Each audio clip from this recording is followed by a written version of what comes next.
Meu nome é Galileu Nogueira e esse é o meu podcast, o Branding em Tudo. Aqui você vai aprender tudo sobre o universo do brand e acompanhar as principais marcas do Brasil e do mundo para aprender com elas.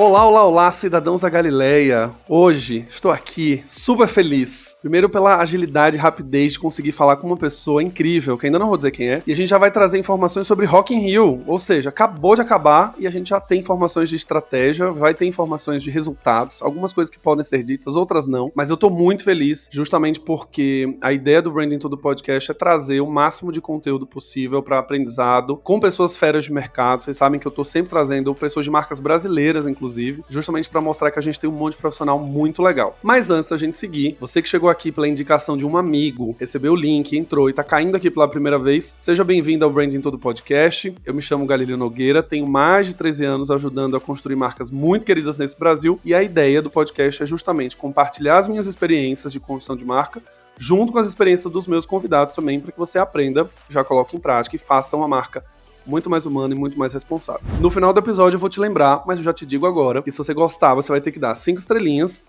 justamente pra gente ranquear bem, e encaminhar para pelo menos 3 amigos, senão você perde o passaporte de cidadão da Galileia e não vai poder acessar nenhum conteúdo meu. Sem mais delongas, eu trago Pedro Smith, gerente de conteúdo e redes sociais do Itaú, que já tá lá há mais de 4 anos fazendo estratégias 1000, para contar exatamente como foi Rock in Rio. Seja bem-vindo, Pedro. Vai ser um prazer conversar com você. Obrigado, Gali. O cidadão da Galileia chegando aqui, né, para reconhecer o seu mestre. Obrigado pela oportunidade, muito legal de estar aqui. Acompanho o canal há muito tempo.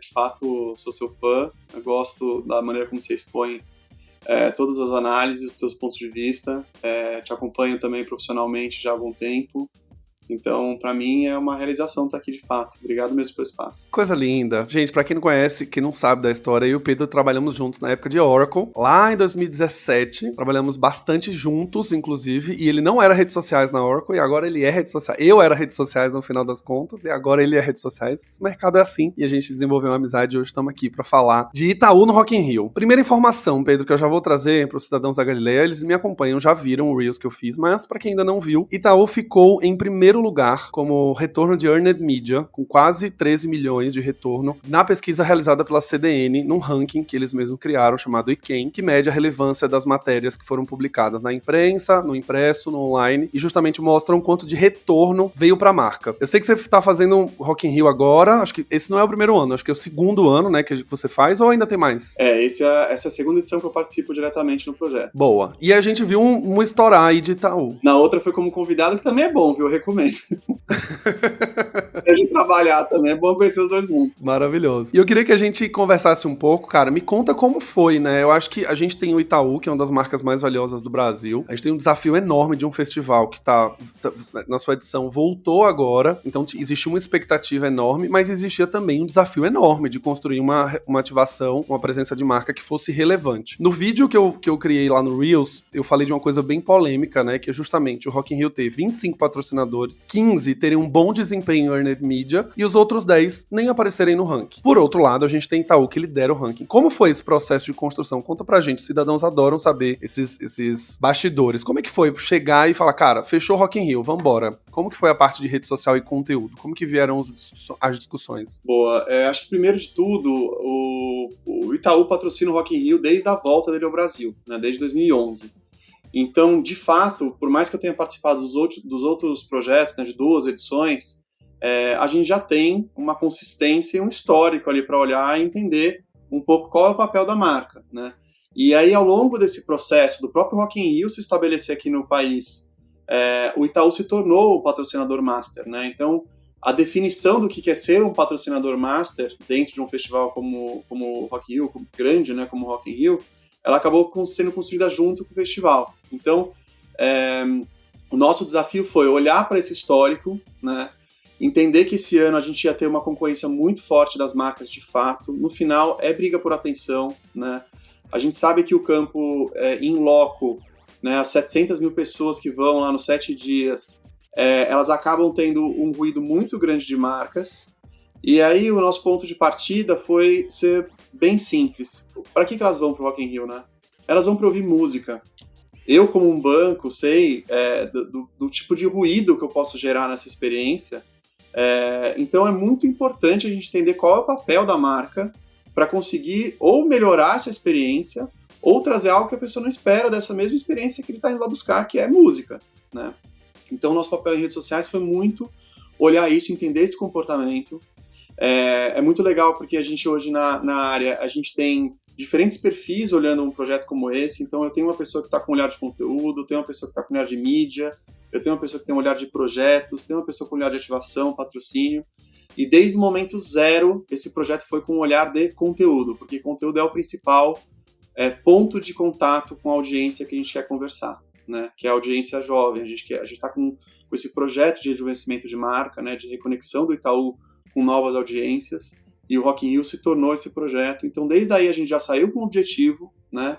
Muito claro, de não atrapalhar a experiência, né? Desenvolver essa experiência. Uma equipe multidisciplinar olhando ali o festival, e aí a partir disso a gente tendo esse objetivo em comum de rejuvenescer, né, de reconectar com essa audiência que vai e a que não vai ao festival. Isso é muito importante, que ele é parte do nosso sucesso, né? E por fim, aí todo esse grupo olhando, né, qual é o ecossistema que a gente pode trazer para o festival que faz sentido para as pessoas e qual é o ecossistema que a gente pode levar para quem não vai ao festival, e a partir disso montar a nossa estratégia de execução. Acho que foi, num resumo, assim, foi basicamente a nossa atuação. Você trouxe 2 pontos que eu bato muito na tecla aqui nos últimos episódios em rede social. Primeira coisa que eu achei incrível você trazer tempo. Vocês não entraram no festival esse ano apenas, ou só ano passado. Vocês já têm um histórico de construção. Além da marca ter um trabalho feito na publicidade, em todos os outros pontos de contato, existe um histórico com o próprio festival. Pessoas já estão acostumadas com a marca estar ali, sempre realizando ativações, e em todas as edições elas têm um contato renovado com a marca e com aquele momento que a marca está vendendo, né? E a segunda coisa, que acho que já é o meu gancho para a próxima pergunta, que você também traz, que é uma das coisas que eu mais vi nos comentários quando eu falei sobre o retorno das marcas, boa parte delas não pensam em quem tá em casa, em quem não foi. E aí entra o seu trabalho, justamente, que é conteúdo e rede social. Como que você pensou nesse processo de pessoas que não estarão lá? Porque as pessoas que não estarão lá são, embora sejam 700 mil pessoas no Rock in Rio, o Brasil é muito maior que isso e tem muito mais gente em casa do que gente lá. Embora o número seja gigantesco, né? Quando a gente pensa em 700 mil pessoas, fala, cara, tem muita gente. Tem. Mas existe um universo de alguns milhões de brasileiros que não estão lá. Qual foi o insight que guiou você nessa hora de construir influencers, conteúdo? Eu sei que vocês tiveram uma house de criação de conteúdo real time. Queria que você me contasse um pouco mais. Não vou dar spoilers, não. Eu acho que, assim, primeiro, de fato, é uma visão diferente quando você olha um projeto que ele começa por redes sociais. Então, quais as redes sociais fazem sentido para um Rock in Rio, né? Porque aí você vai ter que estabelecer, primeiro de tudo, a vocação, né? A vocação do Twitter é conversa. A vocação do Instagram é a gente ter um público mais ampliado para estabelecer a nossa narrativa, nosso papel de marca. A vocação do TikTok é de consumo desse conteúdo de uma rede hoje que é muito relevante para a música.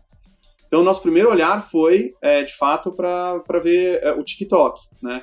Então, a gente fez uma collab com o TikTok. Primeiro de tudo, a gente entendeu que eles têm muita relevância em relação à música, né? Existe uma cena acontecendo dentro do TikTok, né? Que é relacionada a essa relevância cultural que a música provoca, e o TikTok se tornou essa rede, né? De criação e de troca.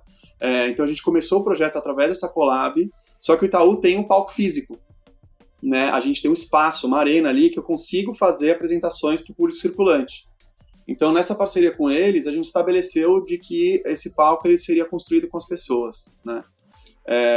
Então, obviamente, a rede tem muita inteligência sobre o consumo de conteúdo, então eles puderam nos aportar com essa inteligência, mas a partir do momento que a gente já tinha ali um line-up, a construção, a curadoria estabelecida, a gente pôde convidar as pessoas para escolherem as músicas. Então, o próprio Pedro Sampaio ali, a pessoa poderia escolher dançarina, galopa.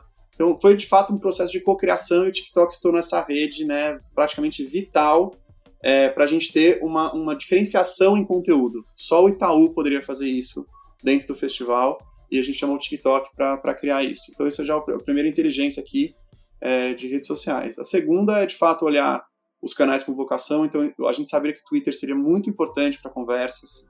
Então, não só os formatos que já existem dentro do Twitter para a gente gerar conversas, mas que tipo de iniciativas a gente traria lá para as pessoas engajarem com o nosso conteúdo e construírem com a gente essa narrativa, né? Então, o Twitter tinha esse papel para a gente, e o Instagram, com certeza, ele foi o líder da nossa narrativa, né? Para explicar o que a gente estava fazendo com o TikTok, qual era a nossa proposta da Arena, né, as promoções que a gente fez de ingresso, a pré-venda também. E aí, você falou de creator, a nossa forma, desde 2021, de comunicar, eu brinco que eu sou uma área de conteúdo, mas eu não produzo mais conteúdo. A gente convida as pessoas a traduzirem o Itaú, né? A gente sabe da importância que é a influência, né? O consumo de conteúdo, ele começa por influência, menos por search, menos diretamente por rede social. Eu avalio quem entra no @Itaú para ver o que a gente está fazendo, mas a gente sabe que isso é um comportamento menor do que você, de fato, consumir algo via influência. Então, essa construção via creator, ela acontece desde 2021. A gente teve mais de 120 creators que passaram pelo meu feed traduzindo produtos e soluções do banco. Não poderia ser diferente para o Rock in Rio. Então a gente já fez um squad de creator, lá em janeiro, fevereiro eu lancei esse squad. Então, imagina, o festival em setembro, e a gente já começou a falar de Rock in Rio. Então a gente tinha o Marcos Mion, né, a gente tem o Rafa Vicente, e até por rede, né, esses creators já têm muita força dentro das suas redes, né, então o Rafa Vicente também é um caso. A MC Drica, que lidera uma cena do trap, que é muito importante para essa geração, e a gente já ia conectar ela com uma apresentação artística lá no nosso palco. E aí a gente começou, nesses squads de T1, né, que a gente falou aqui, que era uma primeira etapa de comunicação, já começou a trazer um pouco o nosso papel de marca desde o início, né, até setembro. E aí, amigos, são muitas coisas, né? A gente tem pré-venda, tem desconto de ingresso, a gente fez ação de relacionamento no Twitter de, cara, trocou, brincou com a gente, né, podia mandar uma DM ali com quem deu uma resposta legal via Responde, e aí ganhava o ingresso. Então a gente soube trabalhar o assunto de Rock in Rio como always on, o que não é comum. As pessoas olham ali os 7 dias, all in nos 7 dias, né, tentam fazer toda a estratégia ali, né, para vencer nos 7 dias, e a gente não, a gente olhou de fato o Rock in Rio como assunto, como uma estratégia perene de always on, que começou lá em janeiro, fevereiro, e todas as nossas contrapartidas foram sendo trazidas para o always on, para nossa timeline, e o squad de creators ia conduzindo essa narrativa até a gente chegar no festival. Então, quando você fala, deu earned, deu né, o earned media aqui que você listou, menções, a gente chegou no festival já com uma volumetria muito grande, né? Já estabelecendo uma audiência, estabelecendo um público. Isso não entra na mensuração, né? Porque você vai olhar os 7 dias ali, como é que você teve o papel e a atuação. Mas com certeza já trouxe uma base ali que já estava pelo menos observando o que a gente está fazendo, entendendo qual era a nossa proposta. Não, sem dúvida, né? A construção anterior. Eu acho que isso é uma das coisas que eu mais bati na tecla, né? Eu conversei com algumas marcas que fizeram pela primeira vez ou entraram esse ano, e é muito curioso, porque é algo do próprio mercado que a gente trabalha, né? São pessoas que adotaram, por exemplo, o Rock in Rio como um grande vitrine, tipo, vai ser muito legal se eu estiver lá, mas toda a verba foi pra isso, né? Então não teve uma verba prévia, ou não deu tempo de ativar, porque, né, o patrocínio saiu nos últimos ali, faltando 2, 3 semanas é que de fato a marca liberou verba, e aí, vamos estar no Rock in Rio, beleza, mas e aí o que a gente vai fazer? E é diferente do que você me conta aqui, que justamente começa um trabalho em janeiro, e ele se deságua em setembro, mas ele ainda tem uma construção que permanece depois de tudo isso, e é por isso que a gente tem o Earned Media, ele literalmente é uma consequência, ele vem como uma consequência de um trabalho que foi feito meses antes. Eu tive acesso aqui a alguns dados. Vamos falar sobre as pessoas estavam... A gente fala sobre priorização, né, de rede. Eu acho que isso trouxe um ponto muito legal de vocação, né? Acho que o TikTok era o primeiro ano do TikTok no Rock in Rio, né? Então era justamente aquele momento em que uma plataforma que hoje está influenciando o mundo da música de uma maneira muito forte. As músicas precisam começar no TikTok para depois serem lançadas, né? E elas viralizam ali para depois elas terem um sucesso nas plataformas. Mas para quem tá ouvindo aqui, e em breve quem estará vendo também, a hashtag do O Palco é Todo Seu, que é uma hashtag oficial do Itaú, teve 1,6 bilhão de visualizações pré-festival e 3,5 bilhões no total. Ou seja, é um resultado gigantesco, né? Como que você vê, Pedro, isso, assim, a hashtag da própria marca? O que é muito difícil, né? A gente ter um conteúdo que seja mais branded. Eu sei que a hashtag em si não é Itaú no Rock in Rio ou nada do tipo, mas a gente tem uma hashtag que foi apropriada dentro de um mote. O mote do Todo Seu é um mote que já vem sendo trabalhado. Como que é olhar esses dados e ver o conteúdo que foi publicado ali pelo próprio usuário? Isso foi demais. A gente tem o TikTok tem uma particularidade em relação à hashtag, né? Ele trabalha as hashtags em relação a views de hashtag, né? Então já é uma métrica diferente, e aí quando a gente olha esse bilhão, aí você fala, nossa, cara, é muito surreal, mas a gente já se preocupou até de comparar com outras redes, como é que a gente ia interpretar esse dado, né? O grande resultado aqui é de fato entenderem o nosso papel como marca, né? O palco é todo seu. Então, assim, é o desconto do ingresso. Você vai ter o desconto no ingresso se acreditar, você vai ter acesso ao palco. Você é artista, você vai ter acesso ao palco, porque a gente está aqui trazendo essa cena para um palco físico. Então, a ideia, de fato, em todos os touchpoints da marca, a gente conseguir estabelecer isso. E aí, obviamente, ela acabou ajudando a nossa narrativa, né? Porque quando você pensa desde janeiro até setembro, se você não fizer algo que vai endereçar, né, uma hashtag ou um próprio slogan que vai endereçar isso ao longo do tempo, você acaba esquecendo o papel da marca. Foi um recorde no TikTok, né? Esse hashtag challenge, ele gerou 1,6 bilhão de views em uma semana. Então, eles fazem o recorde pelo período em que a hashtag challenge foi disponibilizada. Isso pra gente foi muito legal, porque quebrou o recorde da América Latina, né?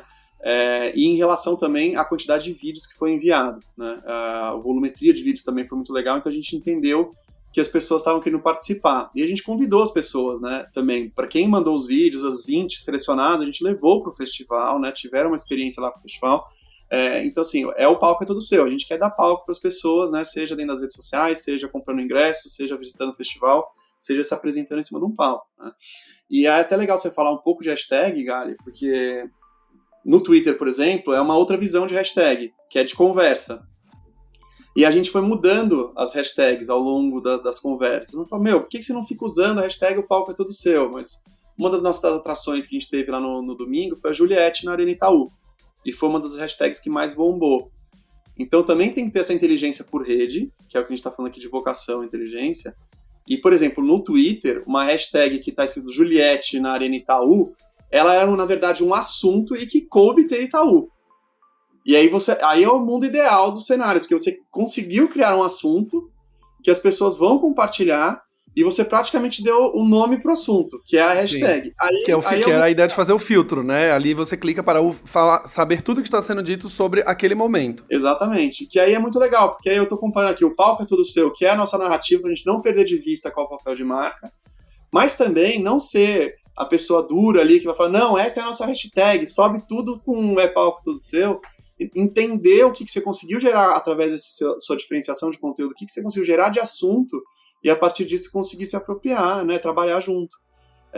E aí a Juliette, obviamente, ela é um fenômeno, né, no Twitter principalmente, então isso acabou subindo muito a volumetria, mas nos outros finais de semana também, né, no ano que antecedeu, a gente entendeu esse comportamento e começou a dar luz aos creators e às pessoas que estavam subindo hashtags que conseguiriam sintetizar os nossos assuntos, a gente conseguiu dar volumetria para isso também. Gente, a chave, quando a gente conversa e olha as marcas que estão no top, né, olhando aqui, a gente tá falando muito no Earned Media por causa do ranking que eu trouxe, mas se a gente olha também o top de patrocinadores mais mencionados no Twitter, é mais ou menos o reflexo, né, tanto em Earned quanto no Twitter. E uma das coisas que vocês vão ver, né, estudando mais a fundo, é que as marcas que entenderam o valor das pessoas e colocaram elas no centro, e saíram desse papel de eu produzo conteúdo sobre mim, sobre o meu produto e deixo as pessoas construírem conteúdo sobre o assunto, de fato foram marcas que desempenharam muito bem, né? São marcas que não estavam muito preocupadas em vender algum tipo de produto ali, naquele momento, ou ter que bater alguma meta de vendas, etc., que atrelou a comunicação. Então, quando a gente olha Itaú e TikTok, né, são as duas marcas mais mencionadas hoje, do ponto de vista de earned, né? E quando a gente olha pro Twitter, tem Americanas também que aparece no ranking. Inclusive, um excelente ano para fazer uma collab com o TikTok, porque as duas marcas que ficaram no top foram justamente vocês e o TikTok, né? Então, colocar os creators no centro é uma das coisas que hoje as marcas vão precisar fazer, isso é um fato. E no vídeo, quando eu postei no Instagram, a gente via muitas das pessoas falando assim, caramba, eu nem sabia que tal marca tava lá. Nossa, eu só vi um stand lá no cantinho, eu não vi uma ativação. E é muito desse lugar que é justamente onde as marcas não vão conseguir chegar fisicamente, que os creators têm um papel de amplificar, eles trazerem essa luz pra quem, putz, eu não fui um patrocinador, mas ao mesmo tempo eu estive lá de alguma maneira. Ou eu fui o patrocinador, mas eu consigo ser maior do que a cota que eu comprei. E é onde o digital permite você fazer isso. Exatamente. Uma das coisas também que estava acompanhando, que era essa Arena Itaú, a gente teve vários artistas, né? A Juliette fez uma estreia no Rock in Rio através da Arena Itaú.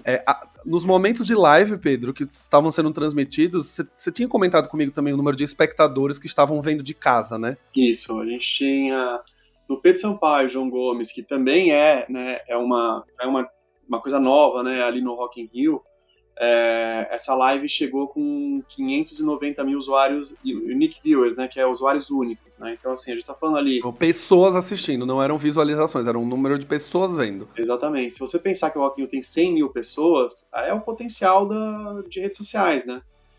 A Boca Rosa fala isso, né, que a internet é a rua mais cheia de clientes e de pessoas. Então, assim, se você tiver essa cabeça desde o início, de fato você consegue trazer uma amplitude do seu patrocínio que é muito diferente, né, do que a gente está acostumado. É óbvio que o in-loco é muito importante, ele é o que vai estabelecer a sua verdade ali, o seu papel. Eu tinha uma arena com uma curadoria artística super relevante e que a gente, né, fez com o TikTok, fez com o Rock in Rio, né, isso é um trabalho muito delicado, fez com as pessoas também, como você falou, então assim, não foi uma coisa, um processo fechado, chega aqui, atração surpresa, né, a gente dividiu esse processo. Mas no final, significar isso para fora também foi muito importante. E aí o resultado acaba vindo, né, com uma volumetria que você fala, nossa, no final, só a live do Pedro Sampaio e João Gomes movimentou isso, né? Em termos de retenção também, a live foi super forte, né, comparando com outros artistas que eles têm dentro da plataforma, que eu acho que eu não posso citar, mas se você pensar que é uma live de marca, fazendo, né, aqui a parceria com o TikTok, mas trazendo os artistas e ter uma retenção parecida com uma live de artista dentro da rede, então é para você entender como você de fato está orientado a trazer algo que é relevante para as pessoas e não chegar lá como marca e falar place your logo here, sabe? O seu logo tá aqui e eu tô aqui fazendo. Não, era com esse intuito de gerar conversas. E aí nesse gancho que você está falando, cara, é muito importante, porque uma das principais discussões que a gente teve no projeto esse projeto é um projeto de lembrança de marca ou ele é um projeto de conversas, né? E a gente cada vez mais está olhando conversas. Creators sabem estabelecer conversas, é daí que surgem as suas comunidades, né? Você tem a sua, aqui, o seu fandom e a sua comunidade. Então, se as marcas, as pessoas não conseguirem inicialmente estabelecer conversas, de que adianta você ser lembrado, né? Você pode fazer uma grande besteira com alguém na vida e você ser lembrado pro resto da vida. Isso não necessariamente é bom, entendeu? Então, pensa isso como marca. A gente quer ser lembrado como consequência de algo que a gente estabeleceu que fez sentido para elas. Isso é incrível, assim, esse pensamento de ser o próximo step das marcas, né? Não só... Olhando para... Se a gente roda um brand tracking hoje de Itaú, em teoria ela não precisa de um Rock in Rio para ser lembrada. Ela poderia fazer qualquer outra coisa. Ela não precisaria estar num festival. Ela pode continuar fazendo TV, pode continuar fazendo bumper ads no YouTube, pode continuar fazendo qualquer outra coisa se você tá falando sobre lembrança. E isso é uma das coisas que eu mais bato na tecla, né? A gente sai de um lugar de lembrança e passa para ser um lugar de relevância. Estou sendo relevante na vida das pessoas que estão em casa, que estão podendo acompanhar um show, que é um artista que ela gosta, mas ela não teve o dinheiro para ir pro festival, ou não queria ir, ou não podia, ou tava viajando, o que seja, mas ela não teve acesso. E uma marca vira um veículo para você possibilitar isso. Do outro lado, vocês também têm um trabalho de entrega para essas pessoas que vão ter visibilidade. Então, uma Juliette, por exemplo, que sim, é uma figura pública, uma celebridade, mas ela entrou no Rock in Rio, dentro de uma arena. Ela pôde mostrar o trabalho dela, dentro de uma marca que também consegue falar com 600 mil pessoas. Então, no final do dia, a conversa que se gera em torno disso é o grande ganho. Porque o festival acabou. Ele passou 2 finais de semana e fim. Ele não vai ter mais, até daqui a 2 anos. Mas o que você faz com o residual? A gente fala muito dessa história do residual. O que a gente vai conseguir gerar nessas conversações que fiquem, né? Exatamente. E aqui, com esse olhar de residual, até de conexão com o que a gente tem aqui como objetivo com essa audiência, você falou de 3 coisas importantes aqui. Você falou de influência, né, de creator, você falou de música, que é importante. A gente também tem uma frente estratégica aqui de games, né, que também é uma audiência importante. E, cara, a ideia de fato é estabelecer conversas, né? Depois do Rock in Rio, a gente tem outros projetos, né? Agora tem Copa, mas a gente também tem projetos de games vindo para nossa timeline. Então, de fato, com esse intuito de entender que o Rock in Rio poderia ser um always on até esse momento, início, meio e fim. E aí, quando a gente dá esse espaço para as pessoas, né? E ele se torna um conteúdo de fato exclusivo. Ninguém esperava, né, ali tá assistindo no Multishow, que a gente também participa, né, isso é importante, né, a gente tem até, pela primeira vez a gente conseguiu fazer isso muito bem integrado, né, o próprio Pedro Sampaio, por exemplo, se apresentou na Arena e ele foi dar entrevista no Multishow, então ele participa de uma maneira inclusiva no festival, ele faz parte do line-up, não é que você tá hackeando, entendeu, a gente tá construindo isso com eles e com a transmissão em si.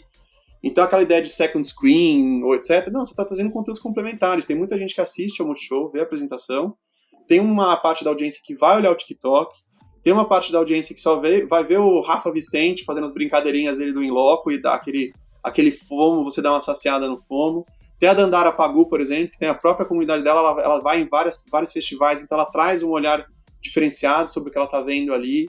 Então você consegue, através dessa estratégia aqui, trazer vários conteúdos diferenciados, mas muito direcionados para a audiência com que eles conseguem se comunicar. E isso de uma forma integrada, com a transmissão, com a programação oficial do festival, entendeu? De uma maneira natural, né? Exato. Então, gente, vocês que estão ouvindo e estão anotando, se vocês não estão anotando, por favor, peguem um caderno e anotem, que o Pedro já trouxe bastante pontos aqui, que vocês já aprendem muito. Mas acho que, pra mim, um principal aprendizado aqui é pensem no entorno do festival, ao redor do festival, o que acontece ao redor disso, antes, durante e depois, eu já falei isso também no vídeo, mas o que você vai conseguir criar nessa comunidade, né?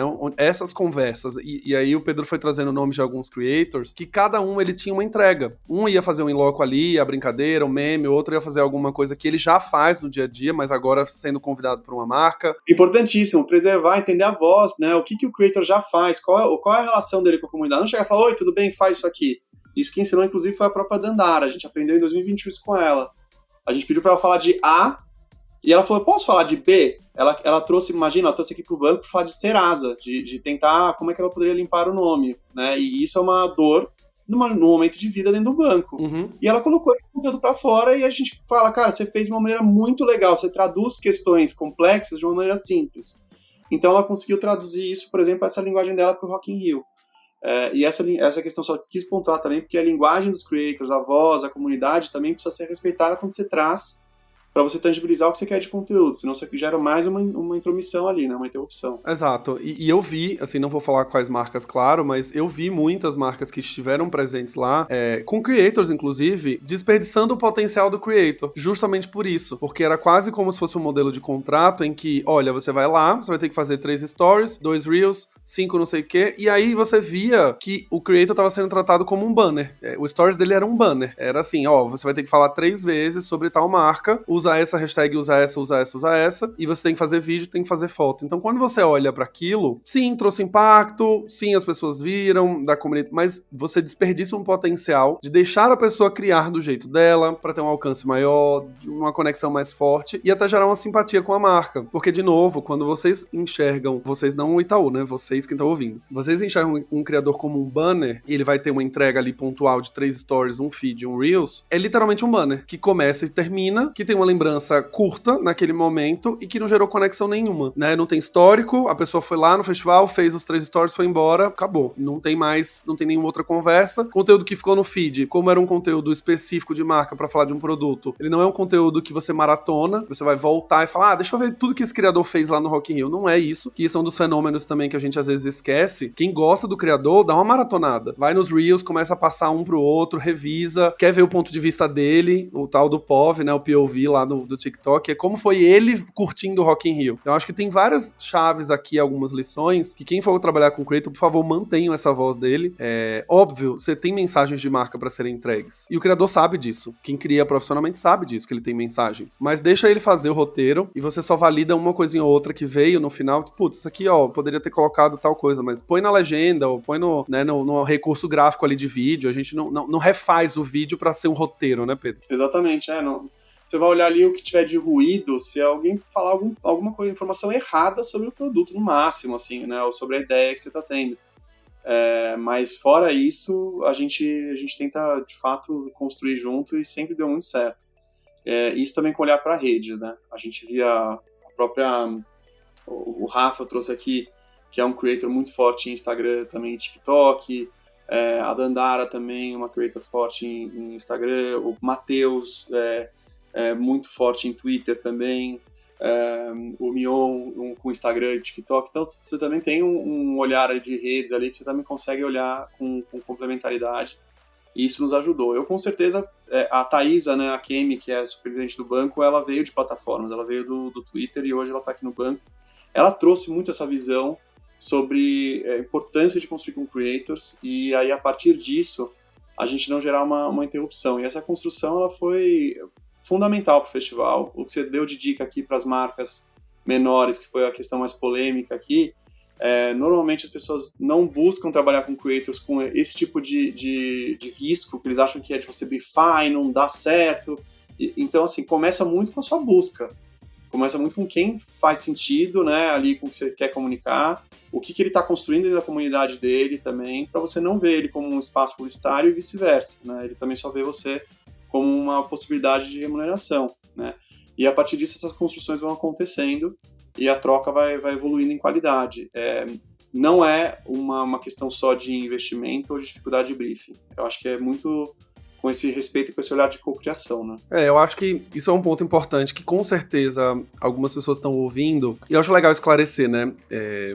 Eu ouvi algumas coisas nos comentários do vídeo lá no Instagram. Mas o Itaú com o dinheiro que tem, é óbvio que vai conseguir gerar conversas, é óbvio que vai trazer influenciadores bons e creators bons, é óbvio que vai garantir espaço, é o patrocinador master que consegue fazer qualquer coisa, etc. Isso é um fator que sim, é uma realidade, isso é um fato. Tem dinheiro, dá pra fazer com mais amplificação, dá pra trazer mais gente. Mas a gente tem outras marcas que tiveram tanto quanto o Itaú que não conseguiram gerar este retorno. Então eu acho que era legal direcionar quem tá ouvindo hoje, foquem menos no dinheiro e mais nessa construção desses pontos que o Pedro foi trazendo, né? Uma curadoria, uma conversa prévia, quem é o creator que vai se conectar, se você vai dimensionar sua verba para conseguir gerar uma conversa em Twitter, em TikTok, escolher bem as plataformas. Eu acho que o dinheiro, sim, ele facilita muita coisa, claro, mas a gente viu marcas tão grandes quanto, tiveram muito dinheiro e no final não tiveram presença, não tiveram conversa.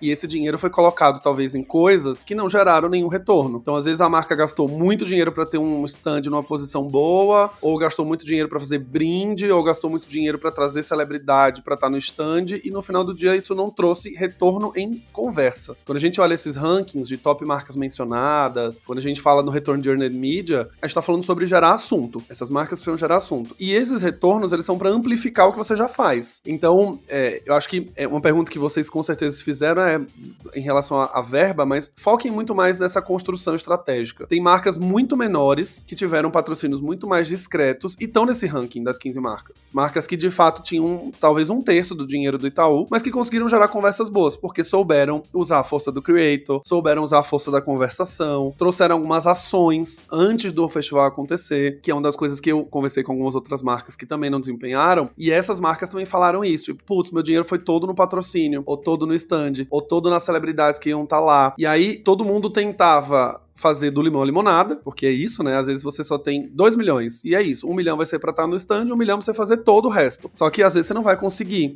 E aí vai muito da cabeça de quem tá fazendo o planejamento. Então, foquem menos no dinheiro, foquem mais na construção estratégica dessa narrativa, porque é ela que vai garantir. Tem marcas como, por exemplo, Doritos, que tá aqui no ranking, acho que ela tá no 8º ou 9º, que Doritos ele teve uma ativação muito mais pontual, tinha um stand ali, mas você via a conversa sendo gerada, você via uma estratégia sendo desenhada ali, pra que eles tivessem força. Outra coisa também é desmistificar uma coisa que eu também vi nos comentários, que era, então quer dizer que se a marca não apareceu no ranking, foi ruim pra ela? Não necessariamente. A gente tem marcas como, por exemplo, que eram fornecedoras de serviço, o Bob's. Bob's estava lá vendendo um hambúrguer. Ela não tá no ranking das 15 marcas. Ela é um patrocinador? Mas se ele olhar pro ranking de vendas, talvez ele tenha vendido a melhor venda do ano, a gente não sabe, mas pode ter o maior faturamento da história do Bob's em um evento. Foi muito bom do ponto de vista de retorno financeiro. Olhando pra construção de marca, lembrança, conversa, etc. Não. E aí é sempre a fala que eu trago. Ele poderia, então, ter desempenhado um papel melhor. Não quer dizer que foi ruim, mas ele teve uma chance que talvez foi desperdiçada. Oportunidade. Mesma coisa vale para patrocínio de Big Brother e tudo mais. A marca vai lá, faz um negócio no Big Brother, fica 3 meses, mas ela não consegue amplificar aquilo. Então, Pedro, agora que acabamos o Rock in Rio, show de bola, o que vem por aí, né? O que veio de aprendizado, assim? Tem uma coisa também que eu queria que você falasse. Eu sei que a gente já estamos no 35, mas outra informação também de bastidores. A gente tem uma coisa de conteúdo real time, de produção de conteúdo para a marca, né? A gente tem uma informaçãozinha aqui que eu recebi, me contaram uma informação sobre a quantidade de conteúdo produzido pelo Itaú nesse processo também, né? A gente teve basicamente 68 conteúdos no feed do Instagram, entre Reels e fotos, 58 conteúdos no TikTok, 358 stories com reposts e 279 tweets. Isso também faz parte, né? Você conseguir gerar a conversa e estar na conversa, né? Toda a diferença. A gente trabalha conteúdo em loco, né? A produção foi com a Lab, que é a nossa agência de conteúdo já de Always On redes sociais desde o início do ano, então não é uma agência para o projeto, mas a gente trouxe uma equipe adicional para trabalhar conteúdos em loco, né? Para ter essa volumetria, aqui com aquele olhar de vocação, e tem um olhar de esteira, para o que vai para a nossa timeline, e tem um olhar de creators, porque os creators constroem o conteúdo na sua base, e aí a gente pode até dar um repost, trazer alguma coisa para nossa timeline. Então essa construção foi feita junto com a Lab em loco, A gente tinha uma empresa cuidando de captação também, que é a Rate Flash, e que trabalhou ali para gerar conteúdos também que a gente ia captar com um pouco mais de detalhe, né, menos o celular, etc. Então, o iRate Flash foi um dos casos, e aí tudo isso atrás da nossa arena. Então, a gente reservou o espaço da arena, que é uma arena aberta para as pessoas, mas também para produzir conteúdo. Então, vocês imaginem isso uma decisão, né, estratégica, como você mesmo falou. Então, a gente tinha todo esse time lá atrás, nos nossos containers, nos nossos espaços ali, produzindo esse conteúdo real-time com a estratégia de vocação, né? Então, isso foi fundamental para a gente conseguir ter frequência, consistência, evoluir a relevância. Eu brinco aqui, né? Você falou até da Oracle, eu não era de redes sociais, hoje eu sou de redes sociais. Cara, não existe o Midas ou o gênio de redes sociais. Existe a pessoa que está fazendo e aprendendo com esse processo. Então, fazer, eu acho que é a melhor forma, e a gente vem fazendo já há um tempo, né, para entender e chegar com uma inteligência de vocação e de redes sociais para um projeto como esse. E lá, com a volumetria que a gente teve, a gente conseguiu estabelecer qual era a rede que ia dar mais volumetria de conversa, qual é a rede que a gente poderia tirar o pé e fazer menos conteúdo, qual era a rede que a gente poderia dar mais visibilidade porque tinha um assunto exclusivo ali, e aí isso também fez muita diferença. Ou seja, não é para produzir 7 mil conteúdos, né? Esse número final ele dá um susto, mas ele foi muito consequência de onde estava performando melhor, e a gente foi fazendo esses ajustes e tendo um time que poderia olhar isso e ter esse tipo de flexibilidade e adaptação, né? Incrível, P. Incrível. Acho que fica o aprendizado, todo mundo que ouviu aqui esse episódio, é justamente ter esse cuidado, né? Uma das coisas que eu... às vezes é meio curioso, que eu já recebi alguns feedbacks, né? Quando algumas pessoas escutam, falam, caramba, eles começaram desde janeiro. Nossa, mas aqui na minha empresa não é assim, ou aqui não é assim. Então criem essa cultura, quem tá no processo, quem tá em branding, quem tá em marketing. Criem essa cultura de antecipação. Já começa a pensar nisso antes. E faça uma avaliação também, né? Nem todo lugar, né? Nem todo lugar de marca hoje é o lugar do Rock in Rio. Em algum momento, a gente tem que tomar uma decisão, né? Se você tem R$1 milhão pra fazer uma ação, mas que você não vai conseguir ativar nada, e você pode ir pra um festival menor e conseguir fazer muita coisa legal, vai pra lá. Deixa pro Rock in Rio no segundo momento. Eu sei que é sedutor. E é bonito no slide também, quando a gente apresenta o reporte. Que a marca entrou, que ficou legal e teve um stand. Mas pra mim, olhando pra esses retornos, era muito mais legal que sua marca tivesse mais relevância dentro de um lugar menor, mas que você conseguisse gerar uma conversação e um retorno. Sempre volto pra frase que eu já falei pra vocês. Fewer, bigger and better. Menos ações maiores, ações melhores pra marca. Fazendo isso, você vai garantir uma construção muito boa. B, super obrigado por episódio de hoje. Tem muitas lições muito incríveis. E agora é aquele momento do jabá. Aquele momento que você pode falar o que você quiser. Sobre você, sobre o que vem aí no Itaú. Eu ia perguntar de Boca Rosa, obviamente, que agora não é mais Boca Rosa, agora é Bianca Andrade e Itaú. Boca Laranja, né? Como Creator Economy. Boca Laranja agora, né? Boca Laranja. Eu vou perguntar mais sobre ela, mas eu vou deixar para um segundo momento, quando a gente tiver o programa de Creators já com ela ali como conselheira. Pra quem não sabe, ela virou uma conselheira de Creator Economy dentro do Itaú, para que você traga mais dados, mais resultados, pra gente conversar de maneira mais completa, que acabou de acontecer. Mas que momento aqui do jabá, o que você quer vender pra nós? Vai que vai. Vamos lá, né? Primeiro, cara, eu vou querer agradecer, porque o Rock in Rio foi um projeto eu tô aqui representando muita gente, então, de fato, a Isa Kemi liderou isso dentro do banco, essa visão de conteúdo vem dela, e eu aprendo muito com ela. É muito bom ter chefe inspirador, então, aqui, menos jabá e puxa-saquismo, mas, de fato, é muito legal. Gratidão, né? Giovana Salles, que liderou conteúdo, a Adri do meu time também é coordenadora de projeto, né? A gente tinha área de mídia, pesquisa, então foi muito legal. Eu queria também até agradecer a Heineken, que nos ajudou no show final a encaixar os horários. Então, assim, no final, as marcas entendem o desafio que é um projeto como esse. Então, a Heineken, especialmente ali a Beatriz e o Gui Bailão, nos ajudaram a encaixar o horário da Juliette para ela poder se apresentar junto com o Rock in Rio. Então, queria fazer esse reconhecimento. E, cara, o nosso olhar para o Itaú para mim, o KPI, né? A gente fala isso muito em time, quando eu recebo uma mensagem, falo, cara, tô vendo uma marca diferente, tô vendo uma movimentação diferente, né? Eu tô vendo um novo Itaú, tô vendo um banco gamer, tô vendo uma visão de creators que tá construindo o ecossistema, né? Falando que creator é profissão. Tô vendo uma presença dentro da música que para mim é relevante, que tá construindo coisas diferentes, uma visão nova do ecossistema. Então é para isso que a gente está aqui na área, né? A gente está de fato liderando esse projeto aqui com esse mandato de rejuvenescimento, mas tem muita coisa legal para acontecer, então o meu jabá acompanhem, troquem com a gente, estou aberto para collabs, estou aberto para aprender com creators, com outras marcas também, O nosso time ele é multidisciplinar, mas ele sempre traz novas provocações. A gente não tem o jeito certo de fazer, a gente tem o jeito de fazer. E aí a gente vai aprendendo com esse processo. Então eu deixo meu contato aberto aqui. Quem quiser me procurar no LinkedIn, eu sempre tento responder a maioria das mensagens. E é isso, amigo, né? Vamos... Como que tá lá no LinkedIn, seu nome? Pedro Smith. Não tem... Pedro Smith. Não tem como, né? Procure pro Pedro Smith que vocês vão encontrar. O primeiro resultado será ele. É isso aí. E é isso, cara. Agradecer também pelo espaço. Amo aqui o teu canal, amo tua visão de fato de diferenciada. Eu acho que você foi um dos primeiros creators que trouxe pesquisa de brand lift e de percepção de público por conta própria ali, por exemplo, para acompanhar o próprio Big Brother, se não me engano, na época. Exato. É isso, né? Fazendo, a gente vai sempre evoluindo o nível. Todo mundo fala, nossa, mas você abre tanta coisa aqui, coisa estratégica, etc. Cara, a minha maior estratégia é fazer, então eu tô tranquilo com o que a gente tá abrindo aqui, porque a gente vai olhar novos desafios e é sempre diferente, né? Sempre um desafio diferente. Então, fazer sempre a melhor forma e a gente vai aprendendo com esse processo. E espero que tenha sido positivo para as outras pessoas também. Com toda certeza foi incrível. A gente vai ter... Não se prepare para receber umas DMs, umas mensagens privadas, porque os cidadãos, eles são... Estimulo que eles sejam cara de pau mesmo. Manda um DM. Pedro acabou de dizer que tá aberto a collab, então manda DM para ele sugerindo. Lembrem do episódio que eu fiz na semana retrasada, falando de como fazer uma collab. Então escute primeiro e mande a mensagem depois. Você vai fazer uma collab torta com o Pedro, ele não vai querer. Ele escuta aqui também, sabe? Então fica tranquilo, faz um negócio estruturado, conversa com ele, que eu tenho certeza que vai ser muito bom. Isso aí. Pedro, mais uma vez, super obrigado. Cidadãos da Galileia, agora aquele aviso clássico. Se você gostou desse episódio, 5 estrelinhas no seu player favorito, Spotify, Apple Podcasts, Google Podcasts, tá em todos eles. E envie para pelo menos 3 amigos, porque eles precisam ouvir um pouco do como que é uma marca que tá no topo hoje da construção de marca dentro do Rock in Rio fez. E nesse episódio você vai aprender muita coisa, beleza? Um abraço e vejo vocês no próximo Branding Tudo Podcast.